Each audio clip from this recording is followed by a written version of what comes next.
오늘은 호산나 신앙이라는 제목으로 같이 은혜 나누겠습니다. 호산나란 말은 우리를 구하소서란 뜻이에요. 그 시편 118편 25절에 우리를 구하소서라고 하는 그 말씀이 있습니다. 안나 아도나이 호슈야 그러죠. 안나 아도나이 호슈야, 우리를 구하소서, 나를 구해달라고 하는 절박한 그 외침입니다. 우리를 구하소서, 우리가 구하옵나니 이제 형통하게 하소서. 안나 아도나이 하찔리 하나, 이제 우리를 구원해 주실 뿐만 아니라 우리를 형통케 해달라고 하는 시편 기자의 간곡한 그 기도가 성경에 있습니다. 예수님이 이 땅에 오신 것은 나를 구원하시기 위해서 오셨습니다. 예수님이 나를 구원하신 그 시청각 자료가 출애굽기에 나와 있습니다. 이스라엘 백성들이 종살이 하다가 해방된 그 구약의 사실이 신약의 시청각 자료, 모형이 된다는 거예요. 로마서에 보면은 로마서 6장에 우리가 죄종이었다, 죄의 종이었다, 죄의 종이었던 우리가 예수님을 믿음으로 의의 종이 되며 순종의 종이 되었다 그랬습니다. 그리고 우리가 나 자신을 의의 무기로 하나님께 드리기를 힘쓰라는 그런 말씀이 나와 있어요. 그러니까 주님께서 나 같은 죄인을 살려주시고 구원하시고 영생 주시기 위해서 예수님이 하신 게 뭐냐? 빌립보서 2장 5절에 보면 자기를 비우셨다는 거예요. 자기를 비워 종의 형체를 가져 이 땅에 오셨다 그랬습니다. 자기를 비워 케노시스라 그러죠. 그것은 예수님 말씀하신 대로 넌 자신을 부인하고 자기 십자가를 지고 나를 따르라 그랬어요. 그러니까 우리가 예수 믿으면서 제자의 삶을 살려고 할 때는 주님이 말씀하신 대로 살면 됩니다. 나를 뭐하고? 부인해라. 나를 비우란 얘기예요. 예수님도 자기를 낮추시고 죽기까지 복종하셨으니 곧 십자가에 죽으심이라. 자기를 낮추시고 죽기까지 복종하셨다 그랬습니다. 요즘 사람들이 뭐 복종합니까? 순종도 잘 안 하는데. 그러나 예수님이 그렇게 하셨던 것처럼 우리도 예수님이 하신 그 길을 따라가는 그 사람이야말로 이 시대에 호산나 신앙을 가진 사람이라고 하는 거예요. 알렉산더 대왕이 페르시아하고 전쟁할 때 군대가 이동을 합니다. 이동을 하는데 알렉산더가 보니까 군인들이 너무 비대해진 거예요. 그래서 이상하게 생각했어요. 너무 군인들이 굼뜨고 행진하는 속도가 너무 느려요. 그래서 이상해서 군인들을 자세히 봤답니다. 그랬더니 이 군인들이 몸에 칭칭 두르고 있더라는 거예요. 알고 봤더니 먼저 전쟁에서 얻은 그 전리품들을 몸에 칭칭 감고 있더라는 거예요. 이걸 잃어버리지 않기 위해서. 그래서 모든 군인들의 행군을 중단시켰습니다. 그리고 몸에 있는 모든 것들을 다 풀어서 내놓으라 그랬어요. 그리고 다 불태워버리라 그랬습니다. 그랬더니 난리가 났습니다. 불평이 쏟아지고 심한 불평이 쏟아졌습니다. 이게 내 건데 무슨 상관이냐. 막 군인들이 여기저기서 불만이 터져나왔습니다. 그래도 알렉산더는 명령을 내렸습니다. 명령에 불복종하면 사형이다. 할 수 없이 모든 걸 다 내려놓고 자기들 몸에 칭칭 두른 것들이 불타는 것을 보았습니다. 그리고 나서 군대가 다시 행진을 했습니다. 다시 쳐다보니까 군인들이 행진하는데 몸이 굉장히 가볍더라는 거예요. 속도도 굉장히 빠르더라는 거예요. 페르시아의 전쟁과에서 싸움에서 승리했습니다. 꺼내놓으니까, 비우니까 몸이 가벼워지고 마침내는 승리하게 된 거예요. 만약에 그들이 비우지 않았다면 생각해 보세요. 그 비대한 전리품들을 몸에 짊어지고 그 전쟁하면 이기겠어요? 비우지 않았다면 알렉산더의 군대는 전쟁에 패했을 거예요. 똑같습니다. 우리 마음속에 온갖 탐심과 이기심과 명예심 이런 것들이 나도 모르는 사이에 우리를 망가뜨린다는 거죠. 예수님이 왜 오셨어요? 우리를 구원하시기 위해서 오셨다 그랬습니다. 그 말은 우리에게 천국을 주시기 위해서 오셨다는 거예요. 천국을. 요한계시록 21장 3절부터 보면 내가 들으니 보좌에서 큰 음성이 났다 그랬어요. 하늘 보좌에서 큰 음성이 어떤 음성인 것 같아요? 아마 지축을 흔드는 그런 음성일까요? 내 마음 심장이 터질 정도로 나에게 들리는 그런 음성일까요? 보라, 하나님의 장막이 사람과 함께 있음에 하나님이 저희와 함께 하시리니 저희는 하나님의 백성이 되고 하나님은 친히 저희와 함께 계셔서 모든 눈물을 그 눈에서 씻기심에 다시 사망이 없고 애통하는 것이나 곡하는 것이나 아픈 것이 다시 있지 아니하리니 처음 것들이 다 지나갔음이로라 그랬어요. 모든 눈물을 그 눈에서 씻기신다. 다시 사망이 없다 그랬어요. 애통하는 거, 곡하는 거, 아픈 거, 눈물 흘리는 거 이런 것들이 다시는 없다 그랬어요. 그러면서 처음 것들이 다 지나갔다 그랬습니다. 이 땅은 어떤 세상이에요? 눈물이 많은 세상, 곡하는 세상, 애통하는 세상, 사망이 많은 세상. 그러나 우리 주님이 우리에게 주시는 천국은, 하나님의 나라는 그런 것들이 소멸되고 그런 것들이 사라지고 하늘의 영광이 임하는 나라라고 하는 거예요. 여러분, 그러니까 그 천국의 행복, 누가 과연 이런 천국의 행복을 나한테 줄 수 있어요? 누가 나한테 줄 수 있겠어요? 오직 예수님만이 나에게 이 행복과 이 천국을 주실 수가 있는 것입니다. 그래서 호산나 신앙을 가진 사람들은 어떤 태도로 믿어야 되냐? 오늘 말씀대로 예수님을 태운 나귀처럼 겸손해야 한다는 거예요. 예수님을 태운 나귀처럼 겸손한 신앙이 바로 호산나 신앙입니다. 나를 구원해 주세요라고 외치는 사람이 교만한 모습으로 외치면 주님이 응답하실까요? 이 오나리온이라고 하는 이 나귀를 타고 새끼를 타고 예수님께서 예루살렘 성에 입성을 하십니다. 그것은 스가랴서 9장 9절에 예언이 되어 있죠. 시온에 따라 크게 기뻐할지어다, 예루살렘에 따라 즐거이 부를지어다. 보라, 내 왕이 내게 임하나니 그는 공의로우며 구원을 베풀며 겸손하여서 나귀를 타나니 나귀의 작은 것 곧 나귀 새끼니라 그랬어요. 그러니까 나귀가 상징하는 것은 겸손의 상징이에요. 겸손의 상징이라고. 신앙생활할 때 하나님이 어떤 사람에게 은혜를 주시냐 하면 겸손한 사람에게 은혜를 주십니다. 아멘. 겸손한 사람에게 은혜를 주시는 거예요. 잠언서에 보면 겸손의 보응은 재물과 하나님의 큰 영광을 하나님이 그에게 주신다 그랬어요. 우리 옛날부터 목사님들이 그런 얘기를 많이 합니다. 우리 등에 예수님을 태우는 사람, 우리 등은 예수님을 태우는 등이다. 그래서 우리가 나귀가 돼야 된다. 그런데 예수님을 태웠는데 기분 나쁘다고 앞발 들면 예수님이 어디로 넘어지고? 뒤로 넘어지고. 성질 난다고 뒷발 들면 예수님이 어디로 넘어지고? 앞으로 넘어지고. 그래서 목적지가 아는 그 순간까지 나귀는 조용히 순종하며 가야 된다는 거예요. 조용히 순종하며 가야 된다. 본문에서 나귀를 타셨다고 했는데 나귀는 민첩한 동물이 아닙니다. 그리고 예수님이 사실 예루살렘 성에 입성할 때 나귀를 탈 수밖에 없었어요. 왜냐하면 그 당시에 식민지 백성들한테 식민지 백성이 말을 타는 것은 용납하지 않았습니다. 왜냐하면 반란이 일어날까 봐. 로마 시민에게는 말을 타는 것이 허용이 돼도 식민지 백성들에게는 말 타는 것을 허용하지 않았습니다. 우리가 생각할 때는 예수님께서 보무도당당하게 백마 타고 들어가시면 얼마나 멋있었을까.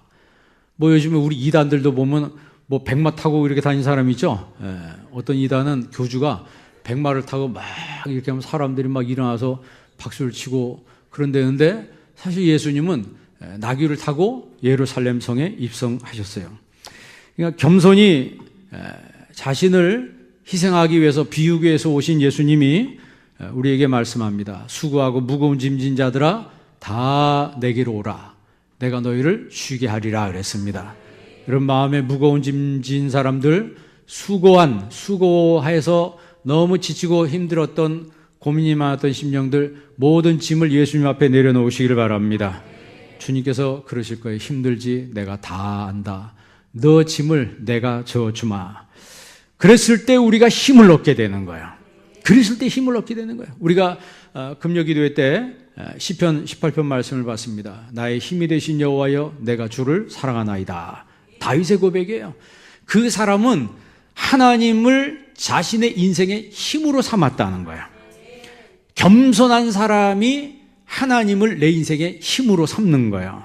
여러분 오만한 사람은요, 내 주먹을 힘으로 삼고 내 머리를 힘으로 삼고 자신의 주머니를 자기의 힘으로 삼지만, 그러나 겸손한 사람은 하나님만을 내 인생의 힘으로 삼는 겁니다. 하나님만이 내 인생의 힘이에요. 그래서 찬송했습니다. 그러니까 찬송이 자신의 힘이었어요. 그러니까 다윗 찬송할 때 여러분 귀신들이 떠나가잖아요. 악귀들이 떠나가고, 그리고 하나님 앞에 기도하는 것을 자신의 힘으로 삼았습니다. 여러분도 기도를 힘으로 삼기를 바랍니다.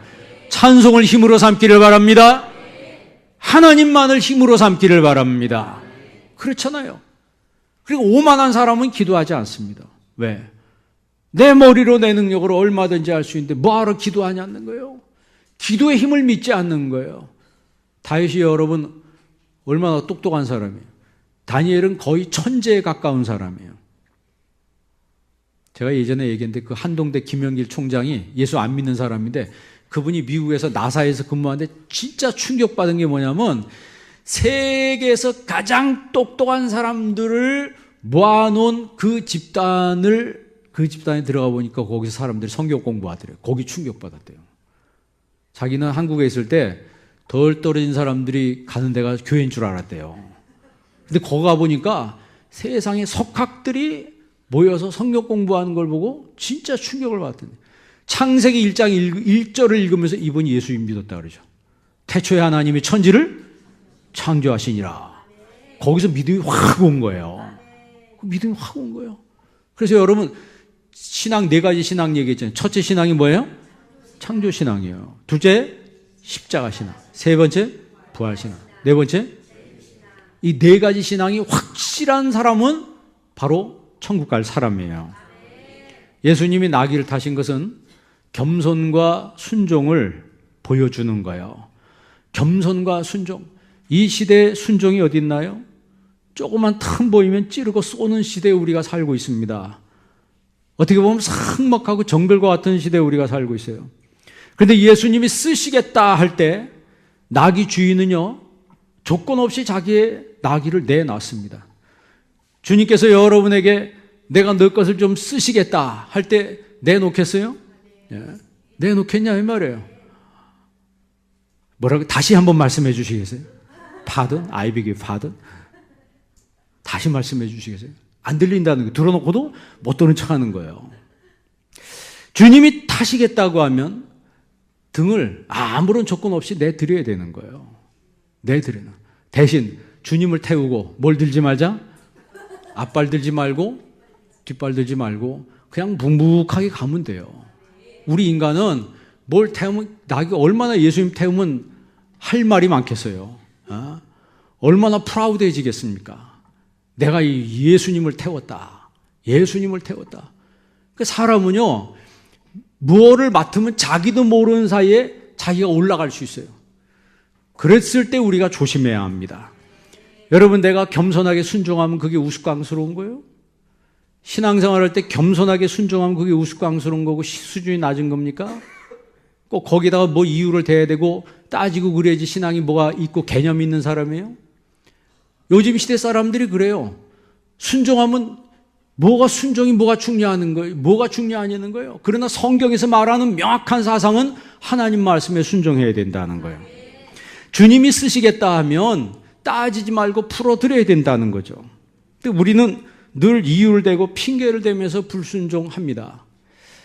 누가복음 14장 16절에 주인이 잔치를 벌였는데 사람들을 초청했어요. 사람들을 초청하는데 특징이 뭐냐면 다 일치하게 사양을 했대요. 다 일치하게 사양했다는 거예요. 사양한 이유가 있어요. 어떤 사람은 밭을 샀음에 내가 나가봐야 되겠다. 두 번째 사람은 내가 소 5겨리를 사서 시험해 봐야 된다. 소 5겨리니까 몇 마리예요? 10마리예요. 그리고 세 번째 사람은 내가 장가 가서 안 되겠다. 장가 가서 안 되겠다. 다 일치해서 불순종하고 사양하니까 주인이 뭐라고 얘기해요? 산 울가로 가서 사람들을 강권하여 데려다가 내 집을 채우라 그랬어요. 여러분 생각해 보세요. 여러분 하나님의 집을 채워본 적 있어요? 내가 하나님의 집을 채워본 적 있나요? 우리는 교회 와도 내 생각만 합니다. 잔치를 거절해요. 왜 잔치를 거절합니까? 가치가 없어 보이니까 거절을 하죠. 유명한 사람이 부르는 초청하는 파티라면 열일을 제껴놓고 갔을 겁니다. 그런데 이 사람들은 핑계를 대는 거예요. 우리나라 말에 핑계 없는 무덤이 없다고. 내가 밭을 샀는데 가서 나가봐야 되겠습니다. 아니 땅 사는데 땅도 안 보고 사는 사람이 있나요? 내가 소를 샀는데 시험해봐야 됩니다. 소가 병들었는지 건강한지 보지도 않고 소를 사는 사람이 있나요? 그러니까 이 사람들은 갈 마음이 없는 거예요. 할 마음이 없는 거예요. 그러니까 핑계를 대는 겁니다. 여러분 주님이 나를 쓰신다고 했을 때 내 반응이 어땠나요? 여러분 주님이 원하시는 거라면 무조건 순종하시기를 바랍니다. 그게 진짜 신앙입니다. 뭐 예를 들어서 예수님이 가나 혼인잔치에서 포도주가 다 떨어졌어요. 그러니까 어머니 마리아가 뭐라 그래? 종들한테 예수님이 시킨 대로 하라고 했잖아요. 예수님이 시킨 대로 하라고 했는데 예수님이 뭘 시키냐면 그 빈 포도주 독에다가 물을 갖다 부으라는 거예요. 이거는 상식적으로 납득이 안 되는 거예요. 아니 예수님이 왜 상식적으로 납득이 안 되는 말을 하지? 갖다가 술을 부으라면 내가 이해를 할 텐데 물을 갖다 부으라는 거예요. 그런데 더 가관인 것은 그 물을 떠다가 어디다 주라고요? 연회장에 갖다 주라는 거예요. 저는 술을 못 먹지만 술 취한 사람이 아무리 술 먹어도 술 맛은 알 것 같아요. 물 맛과 술 맛도 술 많이 자셔본 분 있어요? 많이 취하면 물 맛하고 술 맛하고 똑같나요? 그런데 그 연회장에서 포도주를 먹어본 사람이 무슨 말을 하냐면 아니 보통은 귀하고 맛있는 포도주를 내오다가 끝말에 가서는 맛없는 포도주를 내오는데 당신은 최고의 상품을 지금 내왔습니다. 그 얘기를 한 거예요. 예수님 말씀에 순종하니까 기적이 일어나더라는 거죠. 예수님 말씀에 순종하니까 기적이 일어나더라는 거예요. 그러니까 묵묵히 순종하는 사람이 기적을 경험하게 된다는 거죠. 종들이 따지고 들기 시작했다면 아니 말이 되는 소리를 하세요. 저기다가 무슨 물을 갖다 붓니까? 내 이성으로 납득이 되면 합리적이면 내가 그때 따르겠습니다 했으면 아무 일도 일어나지 않았을 거예요. 예수님이 사역하실 때도 예수님을 환영하고 예수님을 믿고 나온 사람들이 있는 반면에 사사건건 예수님과 대립하고 예수님을 죽이려고 틈을 보았던 그런 세력들이 있었습니다. 예수님을 환영했던 사람들은 빈민층 사람들이었어요. 서민층 사람, 소외계층 사람이었고 예수님을 반대한 사람들은 사두개인과 바리새인들, 지배층 사람들이었습니다. 뭔가 소위 있다는 사람들이죠. 예수님을 로마 당국에 고소해서 십자가에 못 박으려고 종려주일 이전에 이미 이들은 빅 이벤트를 계획을 했습니다. 그 빅 이벤트라고 하는 것은 예수님이 예루살렘 성에 들어온다는 정보가 이미 입수됐고 들어오면은 사람들을 선동해서 예수님을 체포해서 뒤집어 씌워서 사형시키는 게 이 사람들의 이벤트였습니다. 그리고 그들의 계획한 대로 되어 갔죠. 계획한 대로 되어 갔습니다. 예수님께서 예루살렘 성에 이제 들어오십니다. 그랬더니 호산나 막 외쳤어요.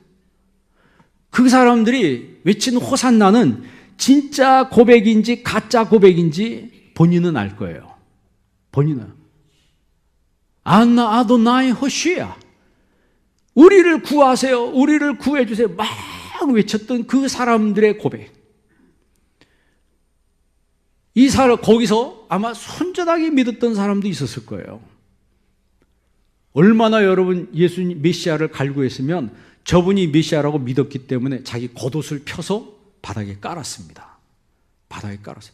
사람이 존경하는 마음이 있으면 겉옷도 펴서 바닥에 까는 것 같아요.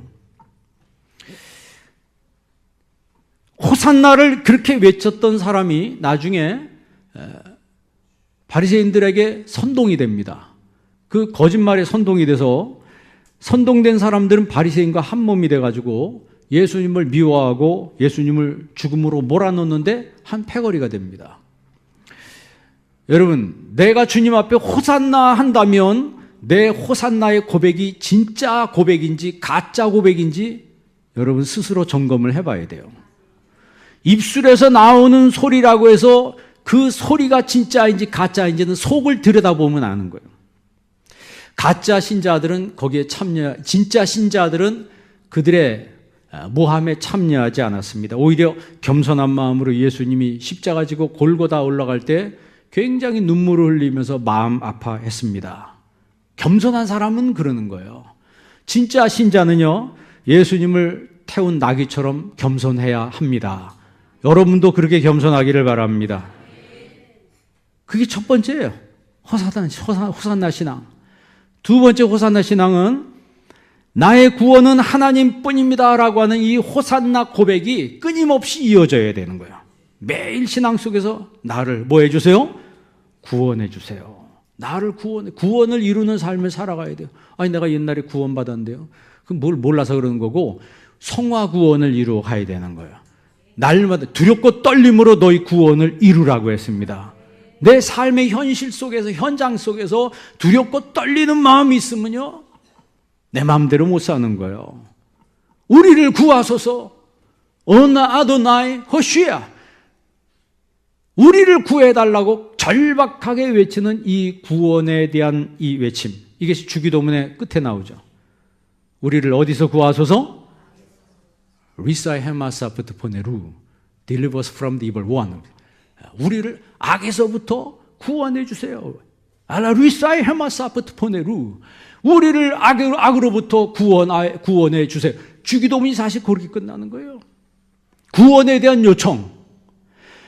마가복음 11장 9절에 이렇게 나와 있습니다. 앞에서 가고 뒤에서 다른 이들이 소리 지르되 호산나 찬송하리로다 주의 이름으로 오시는 이여. 찬송하리로다 오는 우리 조상 다윗의 나라여 가장 높은 곳에서 호산나 하더라. 그랬던 사람들이 돌변합니다. 그랬던 사람들이 돌변해요. 여러분 신앙은 변하지 않기를 바랍니다. 그러니까 호산나 신앙은 나귀처럼 예수님을 등에 태우는 겸손한 신앙입니다.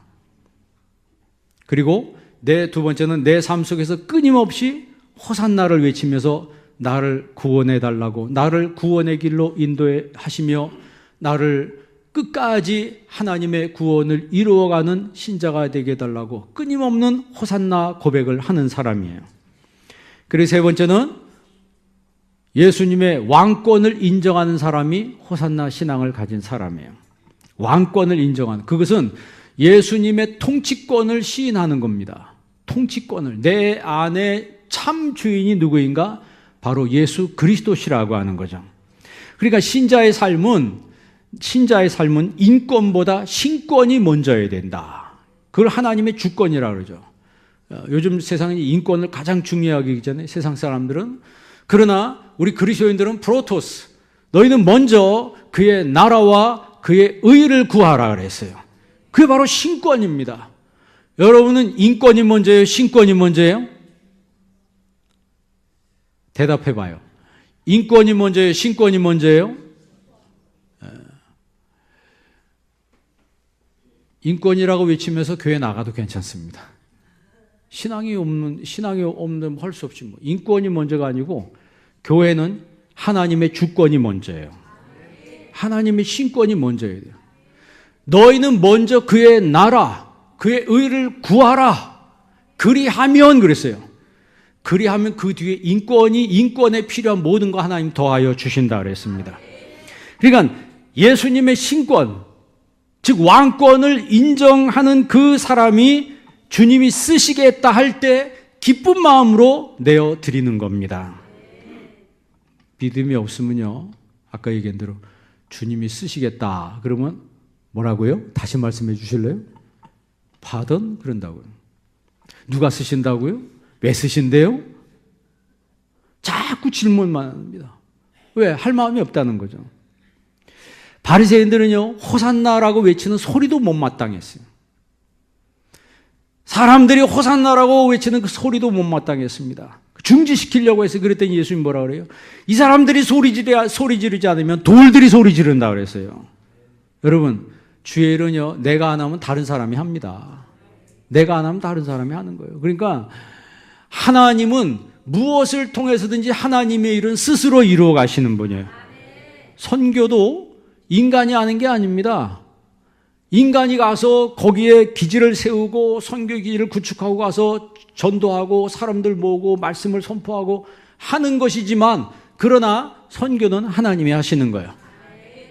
그래서 그 선교의 가장 큰 메시지를 뭐라 하냐면 미시오 데이라고 그래요. 라틴어인데 하나님의 선교란 뜻이에요. 미시오 데이란 말은 선교는 하나님이 하신다는 거예요. 주가 쓰시겠다 하라. 내가 못 내드리면 하나님은 언제 누구를 통해서든지 다른 사람을 통해서든지 주님의 영광을 받으신다는 거죠. 그러니까 우리가 알아야 될 것은 내 신앙이 지금 어디에 와 있는가 여러분 잘 생각을 해야 합니다. 어느 단계에 있는가, 내 신앙의 용량이 어느 정도에 있는가, 남이 열심히 믿으니까 덩달아 그냥 호산나 따라 부르는 그런 수준인가, 뭣도 모르면서 그냥 따라가는 거예요.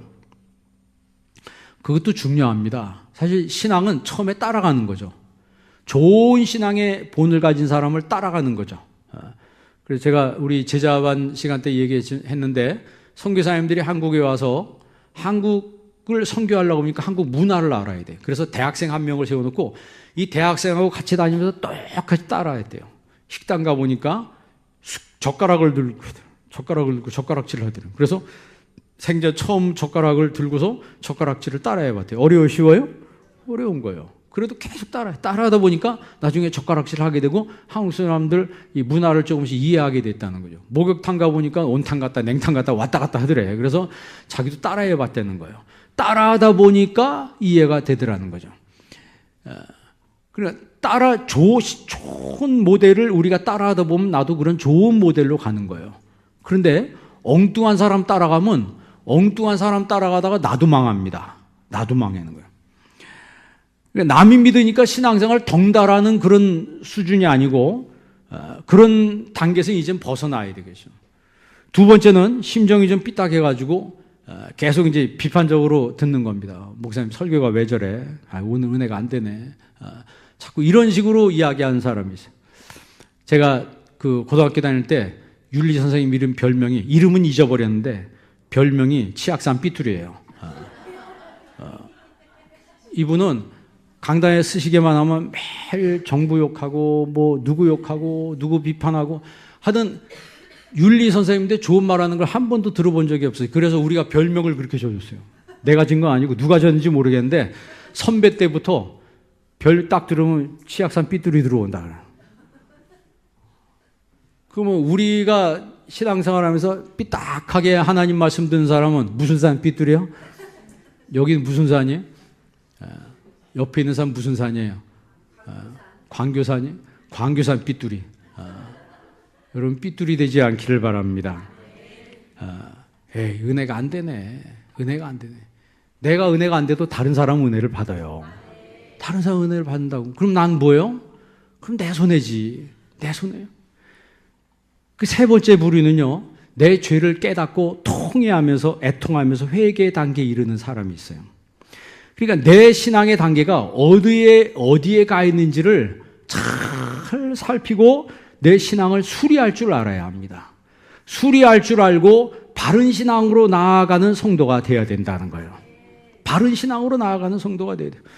어떤 그 저널리스트가 그런 말 하는 걸 제가 들어봤습니다. 그 우주 사람들이 가면서 우주에 대해서, 미지의 세계에 대해서 점점 알아가는데 자기 자신에 대해서 너무 모른다는 거예요. 갈수록 모른다는 거예요.